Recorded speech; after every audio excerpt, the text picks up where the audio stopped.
Di mo maintindihan kung ba't ikaw ang napapagtipan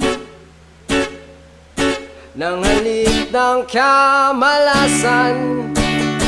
Kinapang mong marahan ng hagdanan para lamang makidlatan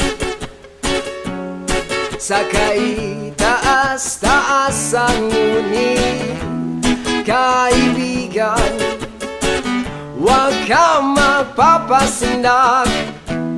Kaibigan, easy lang saya. Dahil wala rin